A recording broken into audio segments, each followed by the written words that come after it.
جتنے ضرب الامثال ہم نے کرنے جیسے 1 سے 5 تک کرنے ہیں تو وہ ہم مڈ میں لکھ دیں گے. ضرب المثال کا جو ضرب المثال ہے اسے ہم مارکر سے لکھیں گے اور ان کے معنی کو ہم پین سے لکھیں گے. اب ہم نمبر 143 پہ نامکمل جملے کریں گے.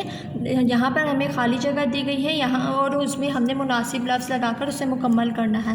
جیسے ڈیش لگا کر محنت کرو، دل لگا کر محنت کرو. دل لفظ جو ہے وہ اس خالی جگہ میں آئے گا. اسی طرح ہم نے کرنا ہے محنت کبھی ڈیش نہیں جاتی. کیا نہیں جاتی؟ محنت کبھی رائگاں نہیں جاتی. اسی طرح آپ نے 1 سے 10 تک یہ جو ہے نامکمل فقرات انہیں اچھے طریقے سے کاپی پہ لکھنا اور یاد بھی کرنا ہے. کلاس اسی طرح ہم اوپر سے پیج ریڈی کریں گے اور یہ نامکمل جملے جو ہیں وہ ہم 1 سے 10 تک کر رہے ہیں وہ ہم نے لکھ لیا اور ایک دفعہ ہی ہم جملے کو لکھ کر اسے مکمل کر دیں گے، دوسری دفعہ نہیں لکھیں گے. جیسے نمبر 1 پر ہے ڈیش لگا کر محنت کرو. کیا لگا کر؟ دل. نمبر 2 ہے محنت کبھی ڈیش نہیں جاتی رائگاں. کلاس اب ہم کرتے ہیں سبق نمبر 2 جملہ. جملہ دیکھتے ہیں کسے کہتے ہیں؟ الفاظ کا ایسا مجموعہ جس کا کوئی مطلب ہو جملہ کہلاتا ہے. آگے کوئی مثال دیکھ لیتے ہیں. جیسے اس نے نئے کپڑے پہنے، یہ جملہ ہے. اسی طرح آگے جملوں کی قسمیں بتائی گئی ہیں کہ جملوں کی کتنی قسمیں ہوتی ہیں. جملے کی 3 قسمیں ہوتی ہیں: مثبت جملہ، منفی جملہ، سوالیہ جملہ. مثبت جملہ کیا ہوتا ہے؟ عام سادہ جملہ جس میں کسی کام کا کرنا یا ہونا پایا جائے مثبت جملہ کہلاتا ہے. جیسے میں اسکول سے آ رہا ہوں، یہ کیا جملہ ہو جائے گا؟ مثبت جملہ. اس کے بعد ہم دیکھتے ہیں منفی جملہ کیا ہوتا ہے. جس جملے میں کسی کام کا نہ کرنا یا نہ ہونا پایا جائے منفی جملہ کہلاتا ہے. یعنی اس میں نہ یا نہیں کا استعمال کیا جائے. جیسے میں اسکول سے نہیں آ رہا. نمبر 3 پہ ہے سوالیہ جملہ. اگر جملے میں کوئی سوال پوچھا گیا ہو تو وہ سوالیہ جملہ کہلاتا ہے. یعنی آپ سے کوئی سوال کیا جا رہا ہے تو وہ سوالیہ جملہ ہوگا. جیسے کیا اس نے نئے کپڑے پہنے. کلاس اب ہم مشق کی طرف آتے ہیں. سب سے پہلے سوال نمبر 1 دیکھتے ہیں. مناسب اسم لگا کر جملوں کو مکمل کریں. اسم کیا ہوتا ہے؟ کسی بھی شخص، چیز یا جگہ کے نام کو اسم کہتے ہیں. نمبر 1 پہ دیکھتے ہیں ڈیش لاہور جا رہا تھا علی. نمبر 2 ڈیش ہم بہت اونچا پہاڑ ہے کوہ ہمالیہ.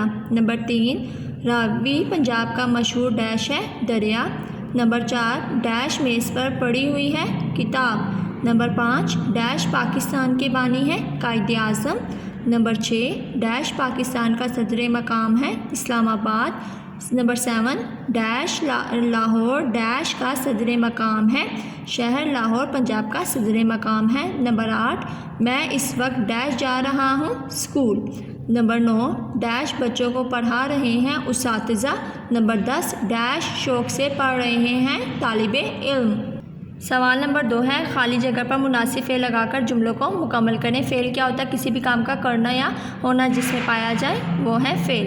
نمبر 1 میں اس وقت گھر ڈیش رہا ہوں جا. نمبر 2 کتابیں میز پر ڈیش ہوئی ہیں پڑھی. نمبر 3 اساتذہ نے بچوں کو ڈیش پڑھایا. نمبر 4 بچوں نے شوق سے ڈیش پڑھا. نمبر 5 ہمیشہ سچ بولو. نمبر 6 ہم نے کھانا کھایا. اسی طرح اگلے صفحے پر بھی اسے ہم نے حل کرنا ہے. نمبر 7 سب نے چائے ڈیش پی. نمبر 8 جاؤ اپنا اپنا کام ڈیش کرو. نمبر 9 میں آپ کے ساتھ نہیں ڈیش جاؤں گا. نمبر 10 آپ کہاں ڈیش تھے گئے. سوال نمبر 3 ہے خالی جگہ پر مناسب حرف لگا کر جملوں کو مکمل کریں. وہ کلمہ جو اسموں اور فعلوں کو آپس میں ملانے کا کام کرتا ہے.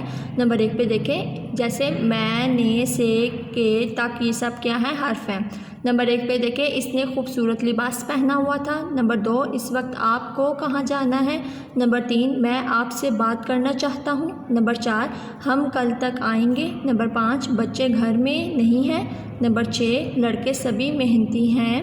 نمبر 7 امتحان میں کون اول آئی ہے. نمبر 8 اس نے مجھے کچھ نہیں بتایا. نمبر 9 ہمارا گھر آپ کے گھر سے قریب ہی ہے. نمبر 10 آپ کئی مہینوں سے ہمیں ملنے نہیں آئے. سوال نمبر 4 دیکھتے ہیں. مثبت جملوں کو منفی جملوں میں تبدیل کر کے لکھیں. منفی جملوں میں ہم نے ادھر نہیں بس لگانا ہے. نمبر 1 میں نے سبق یاد کر لیا ہے.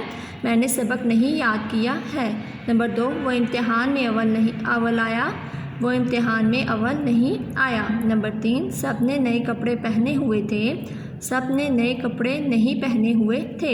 نمبر 4، ہم کل لاہور جائیں گے، ہم کل لاہور نہیں جائیں گے۔ نمبر 5، اب میں سیر کے لیے جا رہا ہوں، اب میں سیر کے لیے نہیں جا رہا ہوں۔ نمبر 6، بچے میدان میں کھیل رہے تھے، بچے میدان میں نہیں کھیل رہے تھے۔ نمبر 7، اب میں آپ کے ساتھ جاؤں گا، اب میں آپ کے ساتھ نہیں جاؤں گا۔ نمبر 8، میں تو مذاق کر رہا تھا، میں تو مذاق نہیں کر رہا تھا۔ کلاس یہ اگلے صفحے پہ آپ کے دو ہیں، آپ نے انہیں بھی مکمل کرنا ہے۔ آپ ناراض ہو گئے، آپ ناراض نہیں ہوئے۔ اسکول کے کمرے کھل چکے ہیں، اسکول کے کمرے نہیں کھلے۔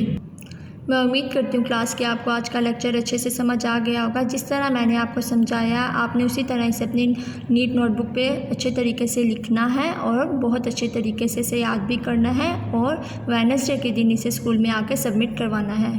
اپنا بہت خیال رکھیے گا۔ اللہ حافظ۔